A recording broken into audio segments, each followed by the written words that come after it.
Okay, second part of this, EX3-30. So we want to make sure we can see B and I, row 3 are visible on the screen. We're going to select I4. So we need to come over here and make sure I have I4 visible. I'm going to shrink this down a little bit. So I'll make sure I'm going to select I4 and we're going to create a sparkline. So we want to make sure we're on the Insert tab. And then we come over here and there's different filters, links, and sparkline right here. And there's 3 different ones. We want a line sparkline. So we put that in.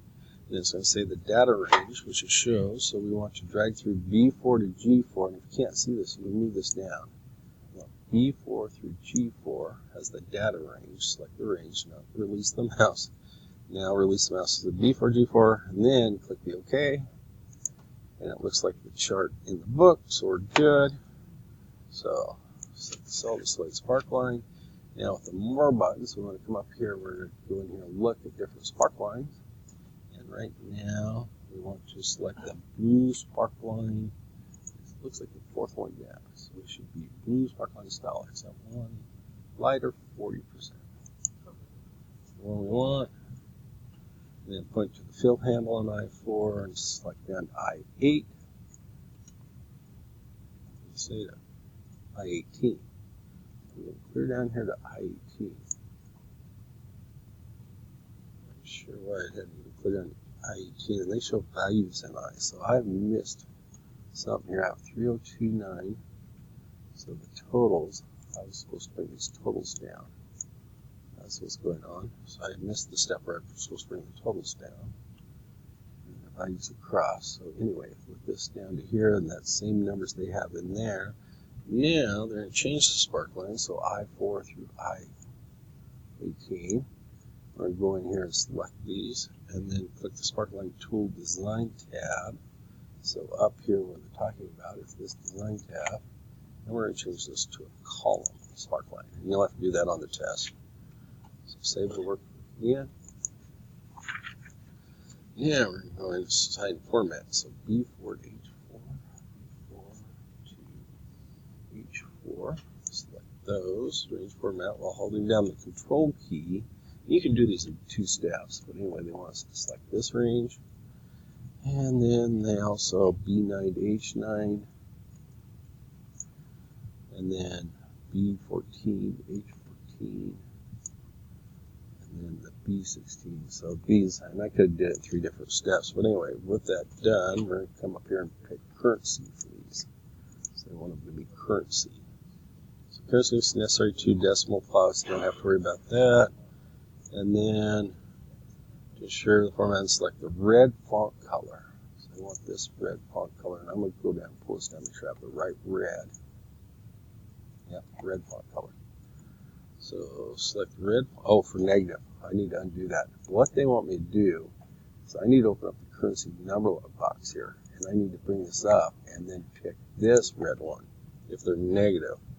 So I'll do that again. I have these all selected. Don't turn the number box. I open up this number box, dollar box right here, and pick that selection. So then only the negative ones, and I don't have any negative ones in here. Let's see if he shows any negative ones. So it looks like he doesn't have any negative ones. But anyway, with that, click Format, OK to close the Format Cell dialog box. Now select B5 to H5. H5. And then holding down the Control key, B10. Here, I have the Control key pressed. I hold down, do not let go, and I come down here to H13. Let go of that. Release the Control to select non-adjacent on the Home tab, Number dialog box to open this up and click Currency in the category. So they want me to open this up, click Currency, but we're going to take the dollar sign. So when I open this up, the decimal place, if necessary, select 2 in the decimal. We have that. Select none in the symbol, so that had symbols, so that would have been fine. Anyway, now with that done, I look at theirs on the next page. Click OK, close dollar box. Everything looks exactly like theirs. I'm checking all my numbers over to here. All my numbers on that page on 336. So they want me to press Control Home, and what it does is just put you up here in A1 and click the bold button. The bold group, increase the font size to 28, and then A2, I'm going to come up here and do 16, and then select the range A1 to I2, so this whole range. Change the font color. I want blue, so I want dark blue, accent 1, dark blue, accent 1, dark blue, accent 1. Okay. Click empty cell to deselect that range, so I just click there. Select the range A3 to I3, over here to I. Okay, and now select the range A6. Tap hold down the control key, select from here to here, and then A14 to H14, and then also A16. So once again, I could do this in 4 steps. Anyway, with those selected, I want to apply the last fill color. So select A4, so apply the total cell styles. So I need to go to cell styles. Here's cell styles, and I want total to those. Now I can tell I screwed up right away. I should have had these selected. So this column should have been same cell styles total. This column should have been total. I should have selected all the way from A. I can see right away that I don't have the same as the book. So these were fine, but these two I didn't get selected. So I just make sure now mine looks exactly like the book. So if I click off, now mine looks like the book. I have cell styles selected there. Anyway, apply total cell styles to selected. Now select A4. Click the fill color button. So I want the fill color here. To apply the last fill color, dark blue text 2. So I should have this whole highlight. So this up here, I can tell where crossed.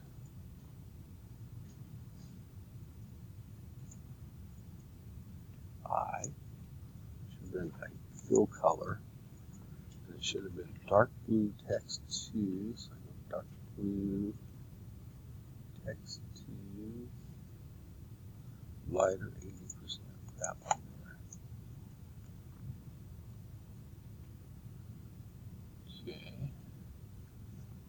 Font color. So this should remember my last one, which is dark blue. I applied that. So that's where I missed that. I should have did the fill color and the font color. So now I'm going to do the same thing with A4. So select A4. So same thing. I want that one and that one. And then we'll apply them to the contents of that. Now mine looks like the book. Now with A4 selected, which I don't have to do, I turn on this format painter. So, and if you double click it, it'll stay on. That's what they're talking about. So when you double click, it should stay on. But if it turns off, you can go back and then move the pointer to on the worksheet to customer and change to a block plus sign. Okay. Okay, A4 selected. I have the format painter, so I click cell A6, and it should apply that same deal. And then we want to make sure the format painter is still on. If it's not, click back on it. We're come down here and select this A16. Operating income. Now I turn this off. Now apply currency to B16. So I find B16, H16. Currency style, I've already did that. So it says apply the currency style to deals on the race curve, floating dollar sign in 2 decimal places. So I already did that step. So on 339, select cell A18. Okay, change font size to 9. Italicize and underline the text in A18. So italicize and underline text. Select the range A19 to B25. So I want this whole square. Change these to 9. Select the range A18 to B25. So I have to get the what if up in there. Click the fill color button here, and I want to use that same fill color I used before, so all I have to do is click on it and apply the same color, apply the most recent background used, then the font color to apply, so I just pick that dark blue, and now deselect the range, so mine looks like the textbook, save the workbook. Okay, now we're going to build the chart, so select the range A3 to G3. So A3 across here. I just want this. Cells there, A3 to G3. Now when I hold down the control and I select A9, do not let go of the control. So I just make sure I select those. So when I click with my mouse, I don't let go of my mouse. Then when I come up here to charts, I go to recommended charts. So I come up here, recommended charts. I open this up, and it shows, yeah, see, mine's not right. So I can tell right away I did select the right range. So I'm going to hit cancel. So I want to do this again. I select to here, make sure I have that A3 to G3. Then from A9 to G13. So I press my control key, click with my mouse, don't let go of my mouse. I want all that selected. Then when I go up to insert recommended charts, now I get the same chart they have in the book and hit the OK. So I have the chart. Now I want to move the chart to its own sheet. And we're going to call it expense chart. Okay. So I'll draw some chart, click the move button. So it puts on this new sheet. So we did that. Looks just like the book. Down here's expense chart. Make sure I check this twice so you spelled that right. And click anywhere in the chart title. That's this up here. So, and then we want to type 6 month project projected. Month projected. Expenses. Make sure you spell that right. I might have been all wrong, so I'm checking it out to hold the new chart. Select the text in the new title and display the Home tab. Click the underline. So when I go over to Home, I want this whole thing to be underlined. So I just select it. Make sure. Now I don't have a choice, so I have to put this in. So I haven't put that in there yet. Once I put it in, now I can select it. So you have to make sure you select everything in here. Now you hit the underline to make it underlined. So if I click anywhere off of it, it's totally underlined. So make sure everything's underlined in there. Now, to add data labels to this chart. So we have a bunch of buttons over here we're going to use. And so the first one they're going to have is come in, let's hit this plus sign. And we want to go to outside in. Outside in.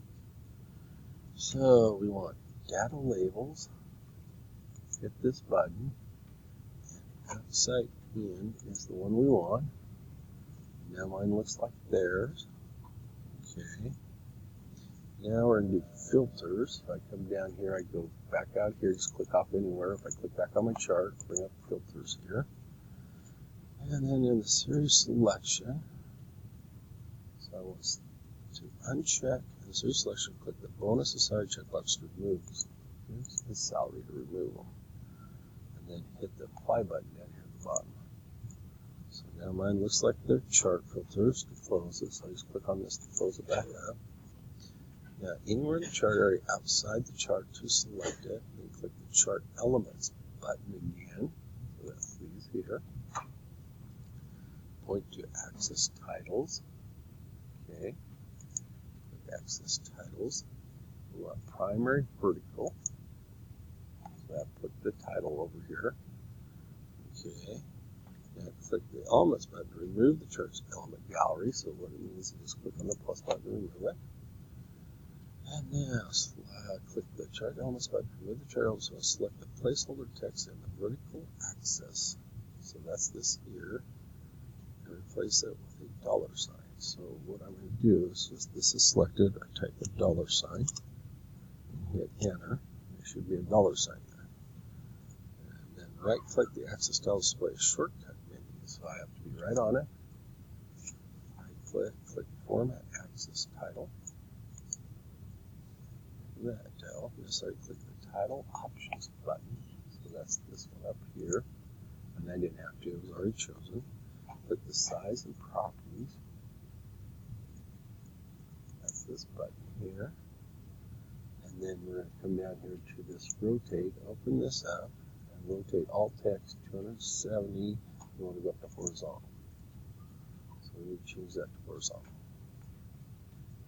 Click horizontal, click the close button. So that's the close button there. And once again, looks like the book. This is right over here. So now we want to come up here to chart styles. So under the design ribbon, we want to pick 1, 2, 3, 4, 5, 6. So we want style 6 to apply that style. Right click any value in the vertical axis. So they're talking about these values over here. So I just right click over here, click left click once, right click to bring up the box, come down to format axis. And with this up, brings up a shortcut menu over here, and we want to go to decimal places, so it's underneath the numbers. So I have to come down here, download this numbers, and take the decimal to 0. Okay, now click the Chart Elements button. So Chart Elements button is this one. Now let's see, Chart Elements button, display the chart elements gallery. Click the Data Labels section. Open this up and remove the check mark for data labels. Okay, so I just want to turn this back off. Oh, great. The chart again to close the gallery. And then the series button, so click chart filters button. And then display the chart filters fly out in the series section. So in this section here, click the bonus and salary to reapply it. I'm going to turn them back on. Great. And then we hit the apply button. So I click on this, turn that off, click on this, turn that off, and make sure mine looks just like the book, except I have, nope, that's there, so it's just like the book. Now, we're going to change the color of the expense chart sheet tab. So the expense chart sheet tab, I right click down here, go to tab color, and I want dark blue text 2, so that was this one, dark blue text 2. And then double click the sheet tab label sheet 1. We're going to rename this, so by double clicking it, I can get the name. I'm going to type 6 month financial projection. New name, hit our enter key to put that in. Sheet tab color. Now we're going to flip these two, so I'm going to click on that one, get that little down arrow. When you click this, you'll see a little black arrow come up. So to swap them, make sure the 6 month is in front. So the first one and then this one, expense chart. Now, with both these sheets active, Control Home to hold down the Control key and percentage. So we want to be in cell A1 for 6 month financial projection. So this cell select is what we're going to do. And now we're going to select both sheets. So we hold down our Control key. So now we have both selected. Display the Review tab and then click Spelling. So what we're doing is selecting both, and then we go up here to the Review tab and check Spelling. And the first one's a name. Correct any errors and then click OK. So we have the spelling checker, so I ignore that. And it's fine. So Manila was fine. Name's proper name. Now, if both sheets are not selected, I do have both selected. I can see here. Click the File ribbon. Click Print. So all we're going to do is go in here and go over here. We're just going to change the formatting and the layout. So Portrait Orientation button. Change this landscape for both sheets. And then click No Scaling button. So I want to click this button. And then Fit Sheets on one page. Verified printer selected. We don't have to print, so let's go back out of this. Save the workbook. Now, what we have to do is unselect both these. If you go on, everything will be grayed out. And this will have to on test where if you have both these selected, so you want to make sure you only have one sheet selected. So when they told me to do all that, I want to make sure I had them both selected when I did this. To do that, I can just check here and go to File, Print, and make sure that it is, the same setting. You can see landscape orientation and the scaling button. So when I did that, so I had them both selected, but it's good to check. Anyway, now what we're going to do is select A1, display the View tab, Zoom button, and we're going to zoom in 75%. I don't do it that way. I just go over here and we can zoom in and out. It doesn't matter. I don't need to zoom out. I can see the whole thing at 90%, so that's not big. Anyway, so now we're going to go in here and go to select cell E8. So A, B, C, D, E8. So that's that cell right there. And insertion point, proposed basis, which displays necessary displays. So then click the split button on the View tab. And this will just do a split. So I see two screens, and I can scroll back and forth and scroll blah, blah, blah, and then to remove it, we're going to split button, remove the 4 panes. So you didn't have to do that. It would never know. Okay, over here, scroll the worksheet until Excel displays row 3 is the first row. So they had it frozen. So what they want me to do is scroll over here. That's why they had to go out to 75%. So row 3, I want to scroll down here. So row 3 is looking like this. This is really hard for me, and I'm going to skip all this. To be honest with you, what they're going to do is have you select B4 here, and then do a freeze panes, and then freeze the panes, and then click the freeze panes to freeze the columns row left, and that scroll down the worksheet, and then unfreeze. I'm going to unfreeze these, so when we do this, unfreeze, don't worry about doing it. It'll never know. We're going to save the workbook again, make sure they're unfrozen. Anyway, now row 4 is the first visible. Select cell A7, so I need to come back over here. Select cell A7, click the split button, scroll down to the right. So I have to do some stuff. I'm not going to worry about that. But we need to come down here and enter 7,500. Which costs 6 months. Save work, leave the same storage unit. So enter B20. We're going to change these numbers. 7,500. B22. So it's B22. Make sure you get down. It's 25%. And then 3.5 and B25. So this is 3.5%. Okay, to cell H16. So I come to cell H16 here. That should have been to decrease from 33. Because this was offer H16 to go to 3042. So that's the number we want to make sure. Now we're going to do goal seeking. So with this cell selected, we want to come up and make sure we have that data tabs where this is. And we have what's called the what if analysis of goal seek. Anyway, we're going to bring up the goal seek. We should have H16 in that cell. We're going to put 3500. And then 3 more zeros. So I want to make sure you get this number right. 3,500,000. Okay. And then here is going to be by changing B23, and I hit F4 to put the dollar signs on it. So we're doing what if, click cell B23, sign current deal by changing the cell box. So it should be B23. Say OK. And then it should give me the new numbers in here. So we say OK.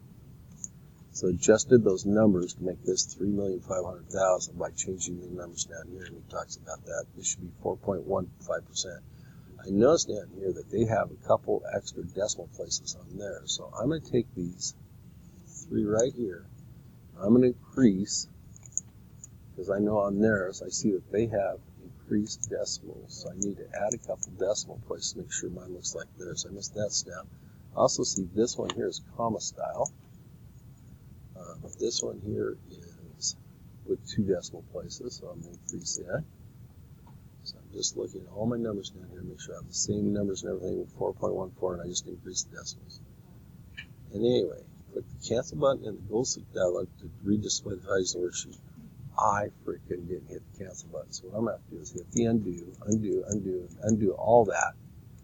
Go back till I get the right number, this number again. So make sure you hit cancel on the goal seek. Anyway, once again, I'm going to increase all these to 2 decimal places. So I'm going to make sure, but see how that wiped all the percentages? So you can't do it that way, I'll wipe them out. So you have to be careful about this, is when you go in here increasing decimals, if you have other numbers, that's why I'm doing them one at a time. I don't want to wipe out the percentages. That one's all right, this one's with 2, and then this one here was comma style with 2, well I just had 2 decimals.